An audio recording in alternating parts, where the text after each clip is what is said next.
Bill Cassidy, and Fox News medical contributor and the author of The Inner Pulse, Dr. Mark Siegel. Doctors, good to have you. Congressman, I'll go first to you. Was it a mistake that Obamacare wasn't specifically mentioned in this bill? In the original negotiations, there was things on the table that pertained to Obamacare. The Class Act, for example, was something that was proposed to be repealed. The Class Act being a long-term care program, which the President's own debt commission says is unsustainable. That said, the fact that the Joint Commission has to come up with $1.5 trillion in cuts means that some of the provisions of Obamacare will be on the table absolutely, because the only way you get there is by cutting out things such as that. Unless, of course, you raise taxes more, Dr. Siegel, and we have a whole list of all the taxes that are going to go up as a result of Obamacare. First of all, obviously, the mandate taxes. You have the employer who's mandated to provide insurance for employees, individual mandate excise tax. There's a surtax on investment income, the medicine cabinet tax. There's the hike in Medicare payroll tax, flexible huge, spending account, et cetera. The Medicare payroll tax is huge. And by the way, the Center for Medicare and Medicaid Services just released a report that was lost in all the debt ceiling discussion, that the amount of health care costs by 2020 is going to be $4.7 trillion, almost double what it is right now. And you know what? Over 50% of that is going to come from the government dime. And that's without considering how many employers are going to dump employees onto the state exchanges. So the amount that Obamacare is actually going to cost the taxpayer is rising astronomically, even as the taxes Of course, Congressman Cassidy, this was supposed to be something that was free. It wasn't going to cost anything. Obamacare was going to save us all money. Why do you need all these new taxes if it's free? Clearly, the American people were sold a bill of goods. And the President is now going to the mattresses, so to speak, in order to protect it. In fact, isn't it ironic? Folks kept on saying that we needed increased revenue to make this deal work, ignoring the fact that Obamacare puts $500 billion new taxes upon the American people, and still we were having this problem. Kind of, again, proving that it's not that we have a revenue problem, we have a spending problem. And, of course, Dr. Siegel, it hasn't even begun to be rolled out officially yet, Obamacare. Is it already, however, causing debt and tax issues?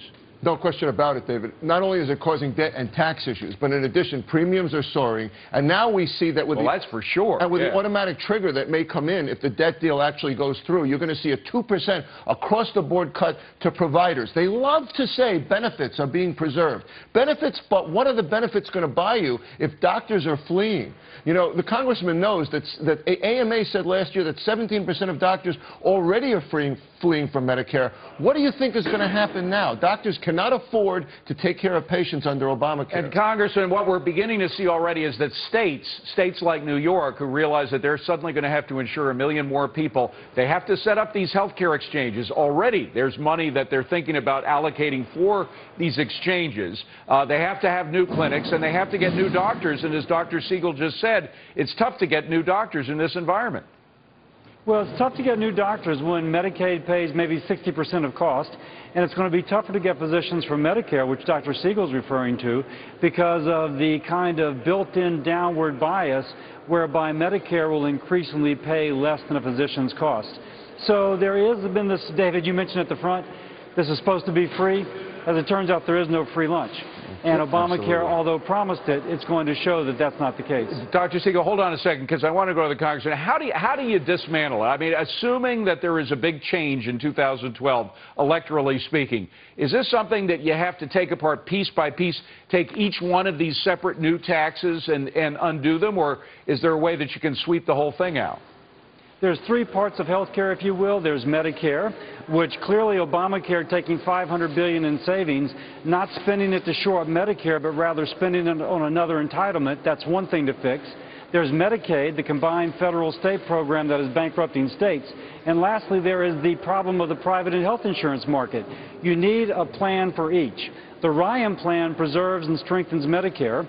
Frankly, I'm working on something for Medicaid, but so are others.